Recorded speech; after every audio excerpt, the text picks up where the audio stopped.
Good evening, ladies and gentlemen, and welcome to the Ora News broadcast. I'm Daniel Cook, your host for the English edition, which we have Monday through Friday, Monday through Saturday at 6 p.m. In today's news, one of the political allies of the majority are not pleased with the latest version of the administrative territorial map.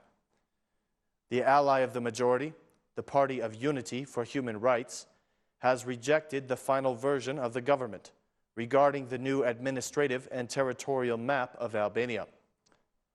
According to the head of this party, Vangjel Dule, the new reforms clearly violate the rights of minorities and can destroy the historical balances. According to Dule, the new division into 61 municipalities can create several problems, and that's why the Party of Unity for Human Rights considers the final decision of the majority to be unacceptable. Dule made this statement: "From the data gathered so far, we think this reform destroys principles and standards and clearly violates several rights. This reform will demolish the historical balances and will create problems where there aren't any.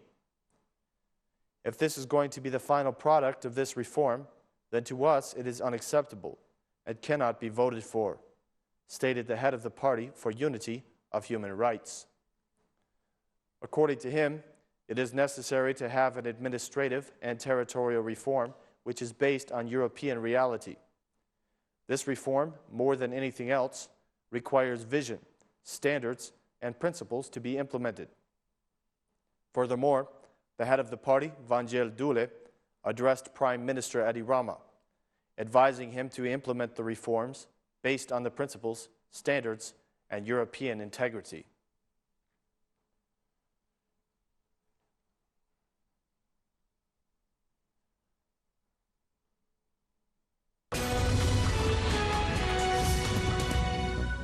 Today, the Minister of Social Welfare and Youth, Erion Veliaj, has presented in detail the new law on Social Security. According to him, the reform in the pensions was necessary, since the problems were causing a social crisis.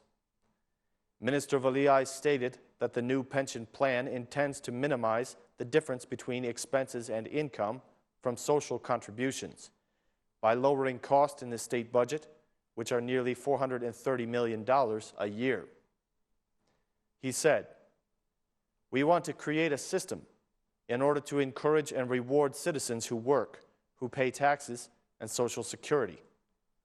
We will not abandon those who need economic assistance, but we will no longer allow abuse." So far, this reform has two primary targets: to increase pensions and to save the plan from bankruptcy. And we have achieved both of these missions. If this commission proposes to have $500 million of subventions, I don't think we have this luxury, stated the Minister of Youth and Social Welfare, Erion Veliaj. Furthermore, Minister Veliaj assured everyone that those who have retired under the previous law will not lose their rights. The increase of contributions will affect rural areas, until the time that the level of contributions in the villages and cities is almost equal. Furthermore, those who want to work after reaching their retirement age will be rewarded with an added value of 6% every year. The Minister of Youth and Social Welfare, Erion Veliaj, said that the new plan intends to create an equal system of calculating pensions, and added that there will be an increase in pensions for those who are under the current plan. This year, we increased the level of pensions by 2%, even though the level of inflation was 1.6%. We will continue to do the same in the next years. This formula intends to encourage citizens and to give real wages. We will apply standards which are being respected by other European countries, concluded the Minister of Social Welfare and Youth, Erion Veliaj.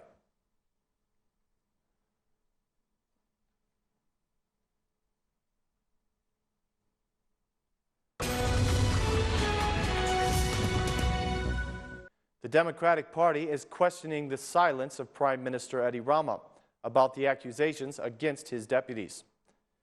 The deputy of the Democratic Party, Edward Halimi, has given a press conference today, stating that Prime Minister Edi Rama has once again decided to remain quiet after the Democratic Party presented evidence that the deputy of the Socialist Party in Leja, Arben Ndoka, was convicted in Italy for facilitating prostitution. According to Deputy Halimi, Rama's silence has shocked everyone in Albania. He made this statement: "All of the Albanians know that Arben Ndoka was convicted in Italy and served a part of his sentence for prostitution trafficking. Every Albanian is shocked because of these facts, and every Albanian is even more shocked because of Prime Minister Rama's silence. Is there any other Prime Minister in the Euro-Atlantic world that would keep quiet when the opposition proves that one of his deputies is connected to organized crime? Why doesn't he talk to his citizens, to the 1 million people who voted for him? Why doesn't he talk to the international partners and ambassadors, but instead keeps hiding? The socialist deputy Arben Ndoka was declared guilty in Italy, but now Prime Minister Rama declares himself guilty with his silence. Prime Minister Edi Rama is guilty because he has brought to Parliament people with criminal records, and through them, he assaults the deputies of the Democratic Party. Edi Rama is guilty because of his alliance with the criminal world. He wants to grab justice so that it serves him and his bandits and their illegal actions. Edi Rama will receive the proper punishment from the people of Albania for the crime that he is committing toward the state and parliament," concluded the deputy of the Democratic Party, Edward Halimi.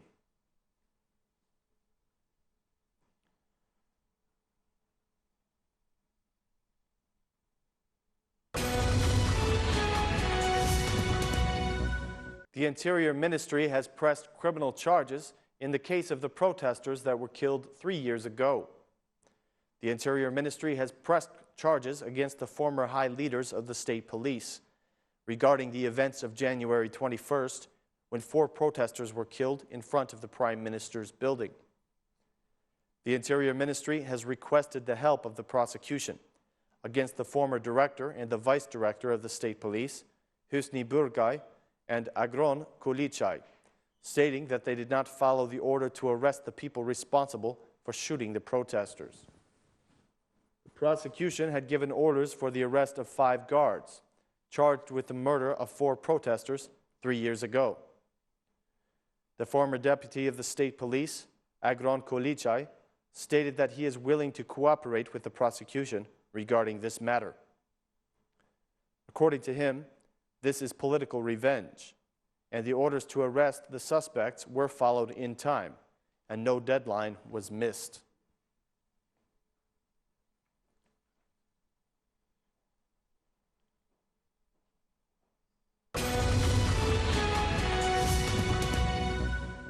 Edi Rama and Ilir Meta were present at the police academy today. They say that big changes are coming for the state police. Today, Prime Minister Edi Rama and Interior Minister Saimir Tahiri have expressed their determination to change the difficult conditions of the state police. Both representatives of the government were present at the police academy, where, according to them, a major change will take place, since the state police will be a priority of the government. On his part, Minister Tahiri stated that this is the right time for politics to step out of this matter, and it is time for professionals to take over. During his speech, the Prime Minister of Albania, Edi Rama, mentioned once again the achievements of the government during the first 300 days, in which, according to him, the main events were the operation in Lazarats and the increase of police salaries by 25%.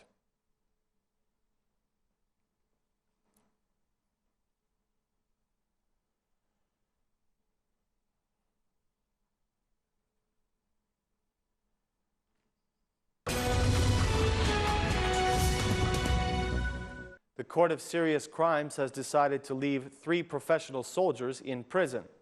They were arrested 3 days ago by the police of Durrës.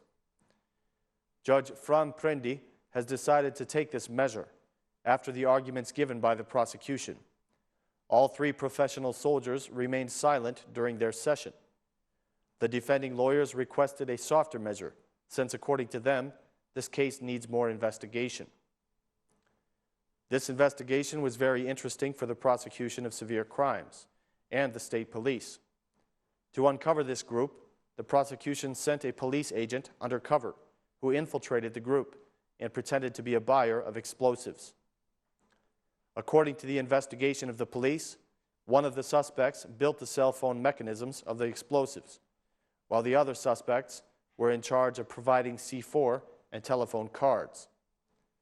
The last suspects would find buyers that were interested in purchasing these remote-control bombs. According to the police, for every bomb, the 3 professional soldiers received 1,800 to 2,500 euro. During their arrest, the police confiscated 7 C4 explosives and 7 mobile phones connected to them.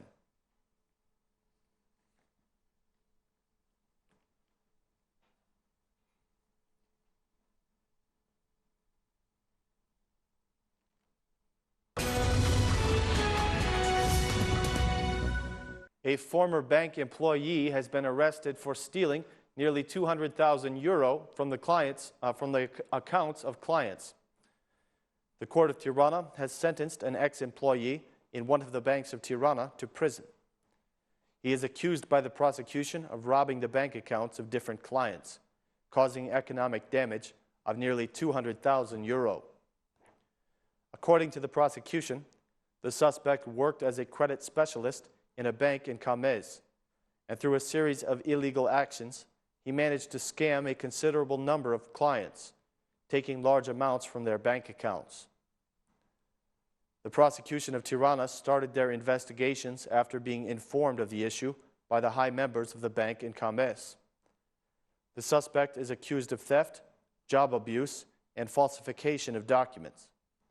The police and the prosecution are also continuing the investigations to discover other people who may have helped the suspect to steal nearly 200,000 euro.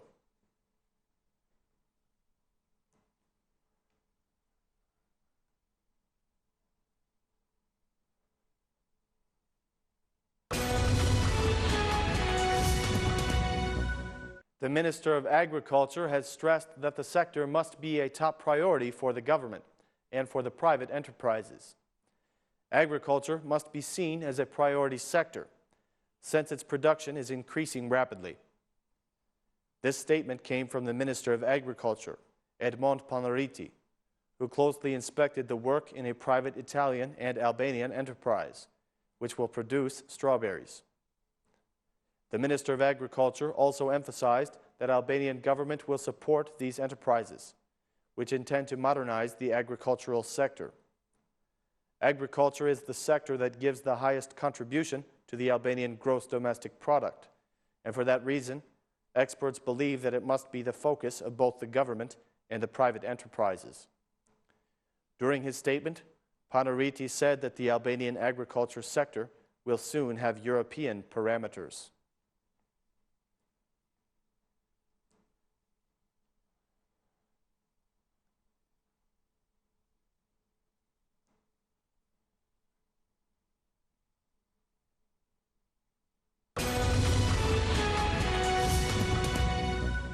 The healthcare center of Lazarat has been rebuilt, and the Minister of Healthcare has presented it today.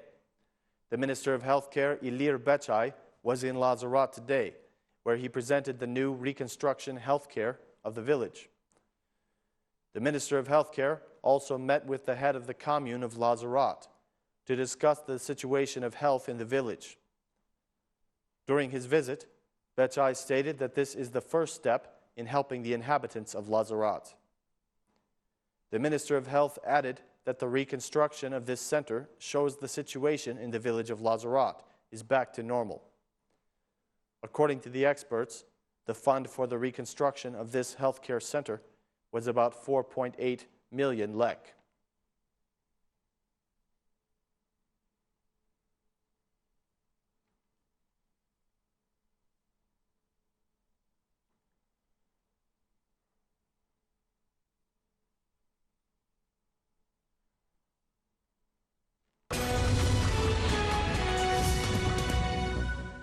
The The constitutional crisis in Kosovo is growing more aggravated as political parties in Kosovo compete over the formation of the new government. The opposition parties elected LDK's Isa Mustafa as the new assembly chairman, continuing to say that they will push PDK's Prime Minister Taci out of the government. Taci's party vows not to recognize the decisions that came from an illegal, anti-democratic, and anti-constitutional process. The Democratic Party of Kosovo, or PDK, Kosovo's current ruling party, is increasingly drawing closer to losing power. After three opposition parties, LDK, AAK, and NISMA, agreed to designate the Democratic League of Kosovo's Isa Mustafa as the new assembly chairman. This is the first realization of the opposition alliance that was announced immediately after the June 8th parliamentary elections, and that could end up by having PDK's Prime Minister Hashim Taci left out of the government. But if in the end a change of governments occurs, it will not be a smooth process. PDK was the largest party in the elections and has the right to try to form a government, according to a recent ruling by the Constitutional Court. The problem for Taci's party is that it only won 37 seats out of 120, with no other allies. If PDK is not able to form a government, the court said, then Kosovo President Atifete Yahyaga may ask another candidate to do so. The three opposition parties together hold 47 seats, and they are convinced that a candidate hailing from their ranks, most likely AAK's Ramush Haradinaj, can gather the support of the other parties, either from self-determination or from minority parties, in order to secure an absolute majority. But the Constitution of Kosovo, as this analysis explains, is ambiguous on this point. It is unclear whether the second candidate to form a government must also be a member of the same party or not.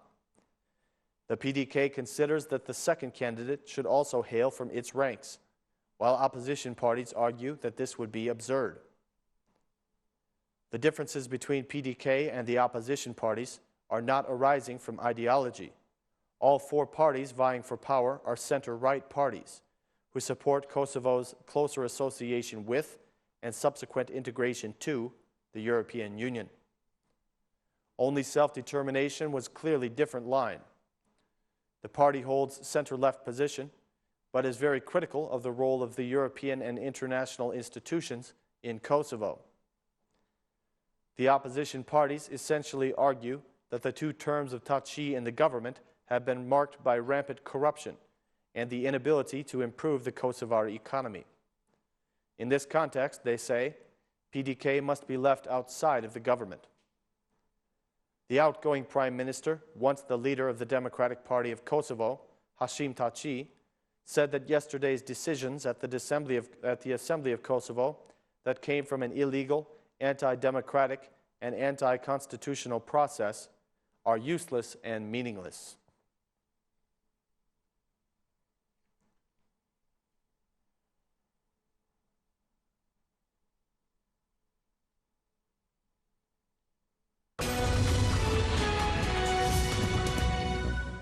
The Serbian Deputy Prime Minister says that he supports all efforts to solve the crisis in the Ukraine.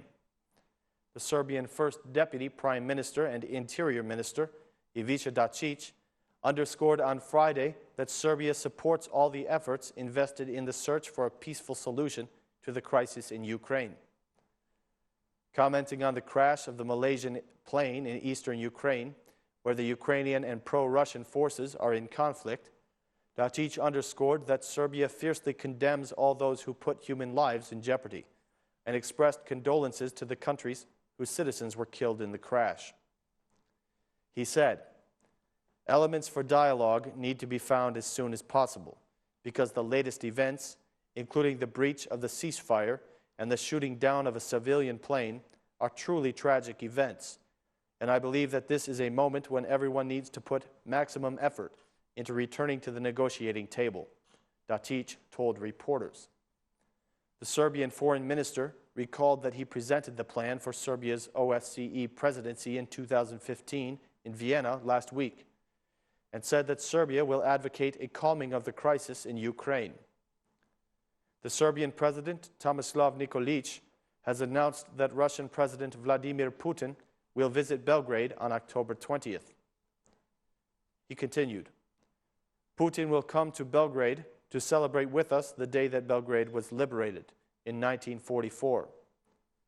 The Serbian president told the Radio Television of Serbia, RTS, late on Thursday, adding that the Russian leader will arrive here at his invitation. Nikolic revealed that he also received an invite to go to Russia for the 2015 celebration of the Victory Day over fascism. Touching on the Ukraine crisis, Nikolic said that the EU and Russia were on opposing sides of the issue, and that Serbia was friends with everyone.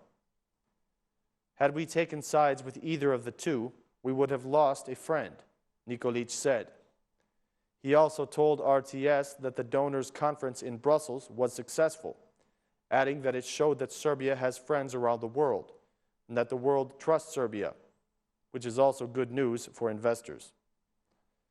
It is the result of a policy that was pursued, not only by the current government, but by generations before us, Nikolic said.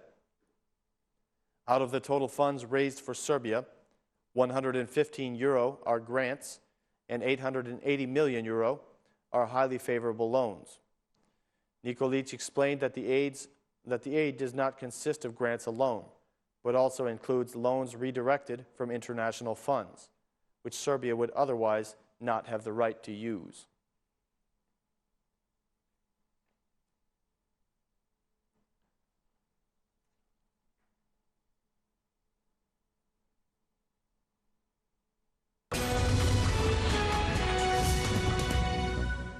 The Serbian government has announced its new minimum wage for the period of July through December of 2014. The net minimum wage in Serbia, deducting taxes and contributions for mandatory social insurance in the period of July through December of 2014, will total 115 RSD per working hour, the Serbian government decided at its Friday session.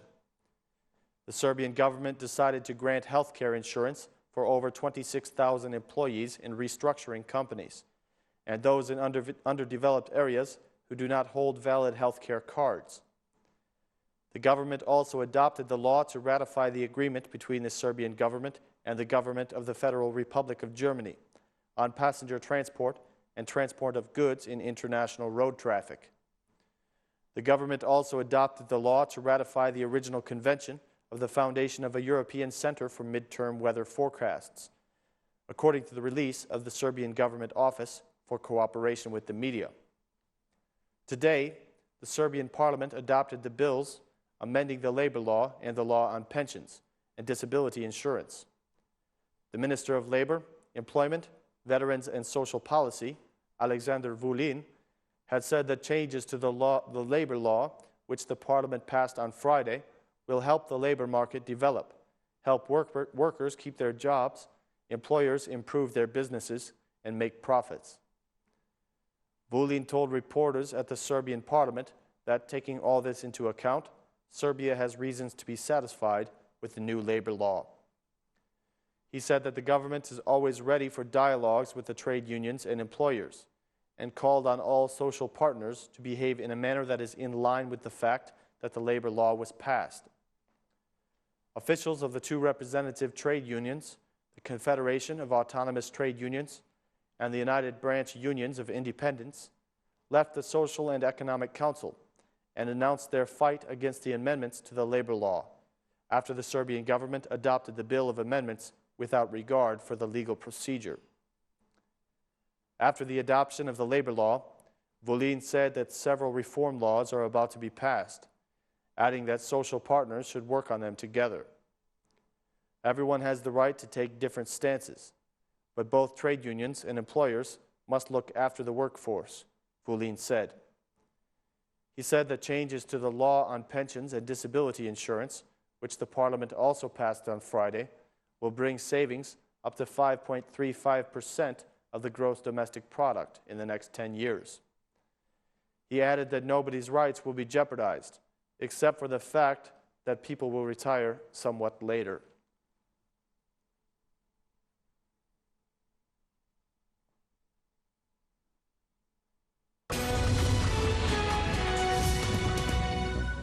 Ladies and gentlemen, that is all the news for this evening. Thank you for watching. Please join us again tomorrow at 6 p.m. for more Albanian news in English. Thank you and good night.